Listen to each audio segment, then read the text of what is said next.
Okay, so hi everybody, my name is Clemens, and I'm going to talk to you about everything it takes to launch your startup. And I'm going to make it very, very short, and I'm going to say the answer to the question right away, and it is you. And that's it. That's all you really need to know. You can leave now. Okay. No, so it's you. That's very, very true. But it's you with a very specific mindset.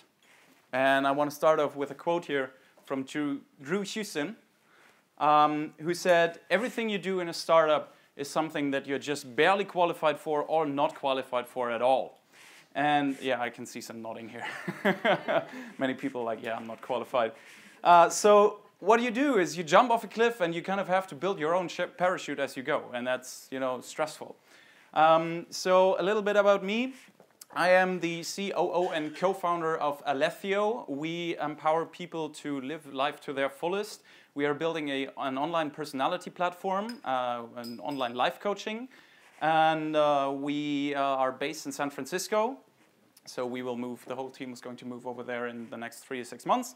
And I am also the founder or co-founder of Sterngalerie, which has nothing to do with the internet basically at all. It's a fireworks company where we provide fireworks for company events, weddings, all sorts of things.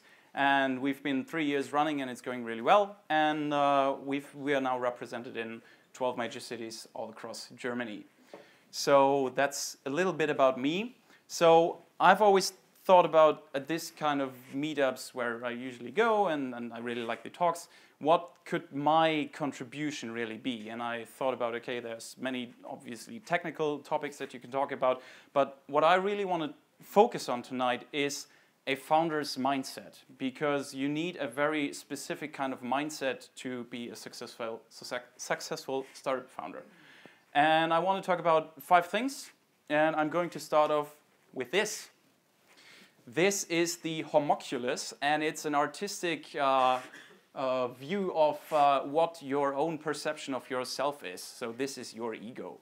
And this is something you really need to be aware of, or basically to get rid of. So there's a quote: "The day your arrogance or ego kicks in, it's all over. Remember, you will always be a drop in the ocean," said by Richard Branson, a famous entrepreneur. And so the story here really is that I see a lot of founding teams where there's more than one founder, and then after a while, it gets more corporate, and they start to hire people, and maybe there is some money, and then the question arises: okay, so who's going to be the CEO? And then you have, like, if it's a 2-founder team, you have a CEO and a COO, and then but nobody really, because maybe they have an equal amount of shares, they don't really want to give away power or responsibility, or especially they kind of want to make all the decisions together. That doesn't work in a startup. It works maybe for a short amount of time, but in a startup you need to have one decision maker. And that is, for the COO kind of guy, that might be, something to really be a tough one, because you kind of have to get your ego out of it and say, okay, I'm not going to be the one that says, famous Mark Zuckerberg business card, I'm CEO, bitch. And another thing is, getting your ego out of things also means that if you are the smartest guy in the room, you're in the wrong room. You need to get out there and you need to really find somebody else who's way smarter than you, and you need to learn from these people. So, next, be willing to fail. You probably all have heard this. You got to be willing to fail, you got to be willing to crash and burn. You're probably gonna recognize it now. Oh yeah, I've heard that, Steve Jobs. So really what I want to say here is, failure in a startup basically is just you're doing something, it doesn't work, and then you learn from that. So there is nothing else to it. Remove the word failure from your vocabulary altogether if you want to, because it is nothing more than learning. And so many people, so many founders I encounter, they figure out a way that they can make something work, and they never try anything else anymore because they're just too afraid, to fail. And especially if you're a very, very young startup, like we were once, and so we were doing something, we're building a platform that's built on psychology. So we had to kind of, find out who were our customers. And the very first thing that we actually did was we went into bookstores. And Simon, our CEO, came up with the idea, and I hated it. And we stood in bookstores in front of the, psychology area, and then waited just basically for people to come around and then pick up a book. And then we said, well, hello, can I talk to you for a minute? And that was really, really uncomfortable in the beginning, because you had no idea. You just came up with this idea of building a startup, so people, usually tend to think you're crazy anyway. And then from there on, you had to talk to complete strangers. And for us, that was a big learning on two ways. So on the one way, it was, we overcame our own fear, and we just talked to random strangers, and there's always a high chance that you're going to be rejected. So get over that and just go out and do it. And the next one is, we had, from that experience, we had amazing customer development without writing a single line of code. We had like 20, 30 customer interviews, face-to-face customer interviews with people, and we got great feedback for our very first MVP. So obviously failure is very, very deeply connected with, or intertwined, as Henry told me tonight, with fear. And I want to talk to you about the 6 stages of fear, as Steve Blank defined them. I think he made a really good observation there. So the first one is shock and surprise. This can be kind of, oh, or this can be kind of, that's funny, reaction, and then that's really it. And then the next one is denial.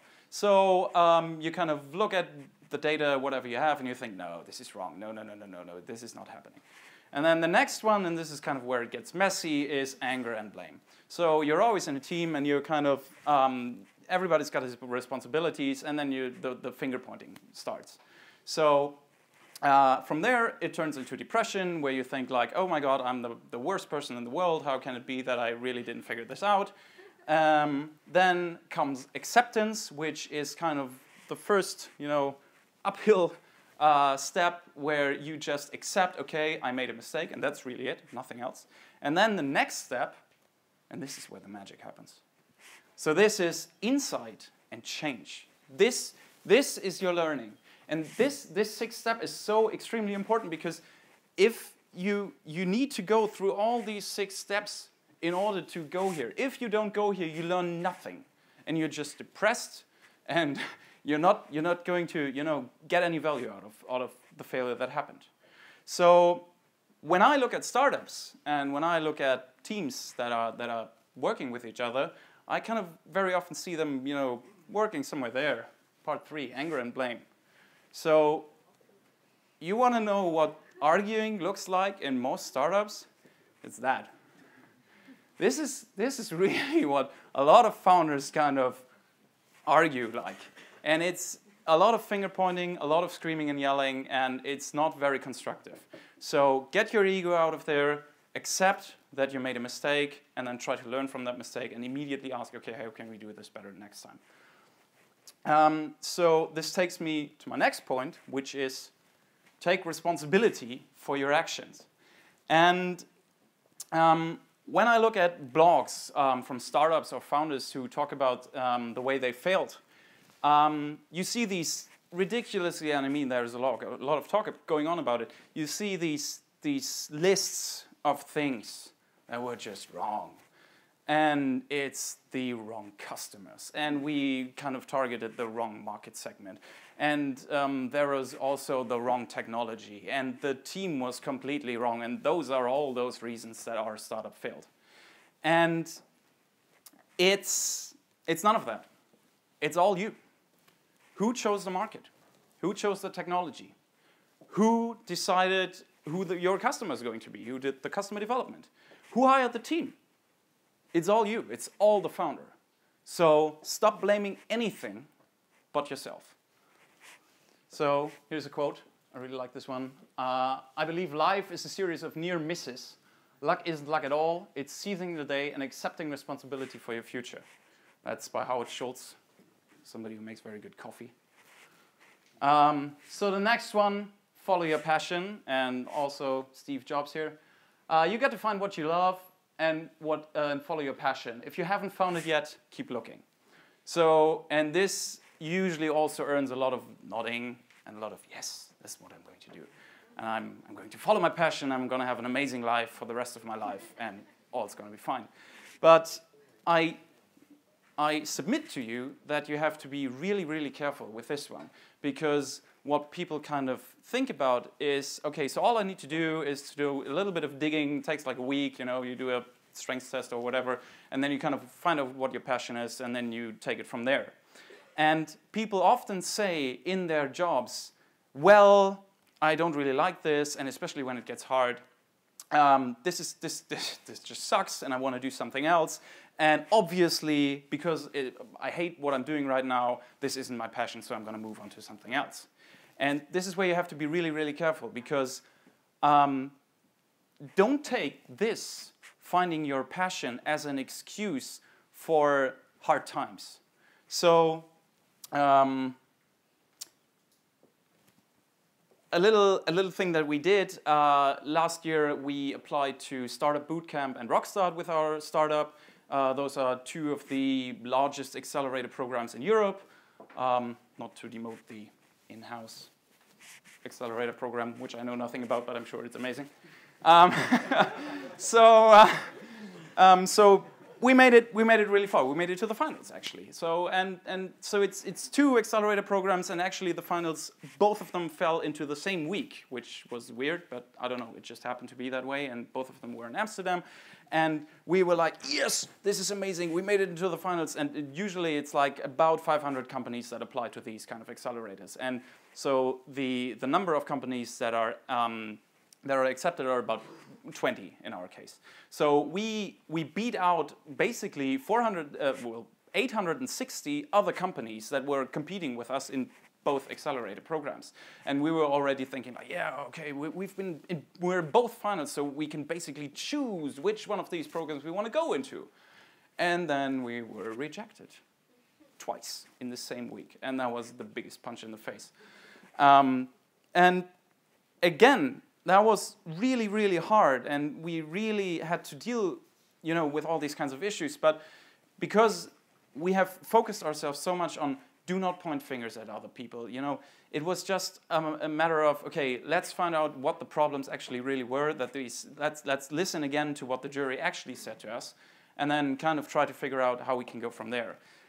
But nobody of us really doubted that we're still doing something that was our passion. But I see that very often, that startups kind of, you know, they have this first tiny bit of success, and, you know, the typical lean startup, the hockey stick line, where you think, okay, now you have this first bit of success, and now it's going all, you know, upwards, and then it doesn't.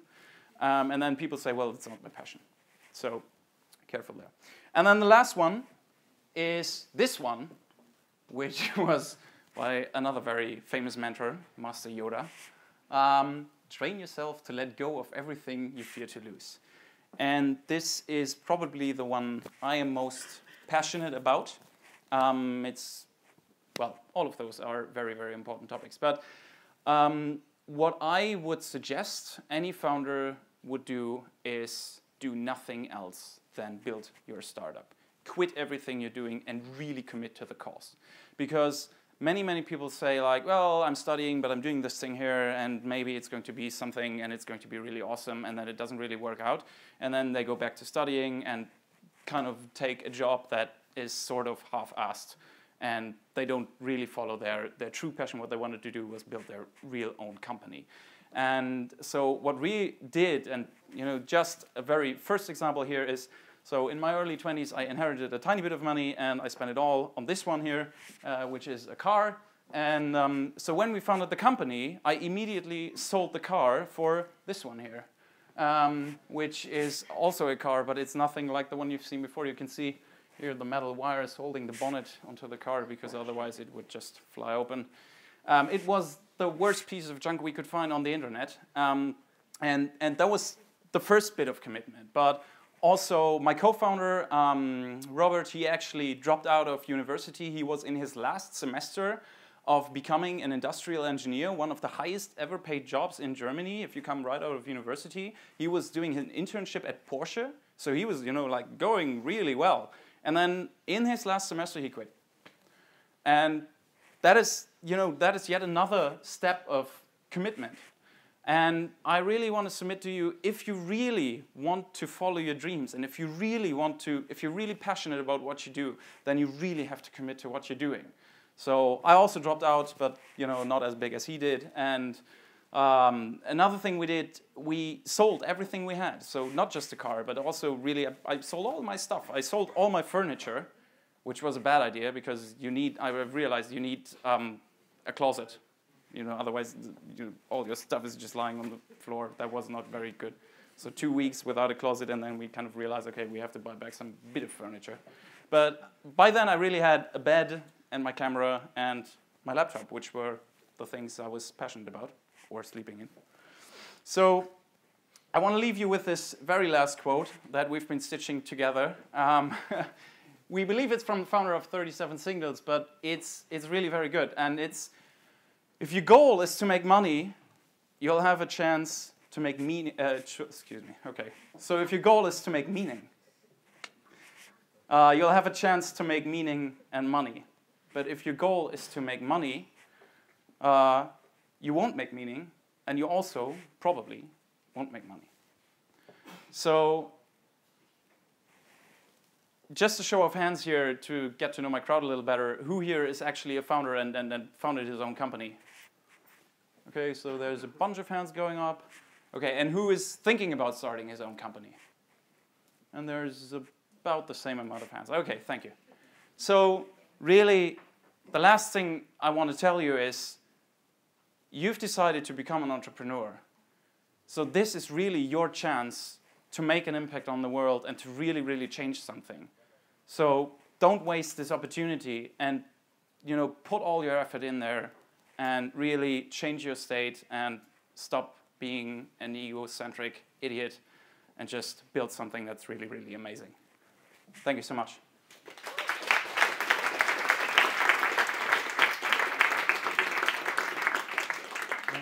Thanks. Questions? Show hands or... So what happened after Amsterdam? Yeah, actually, good question.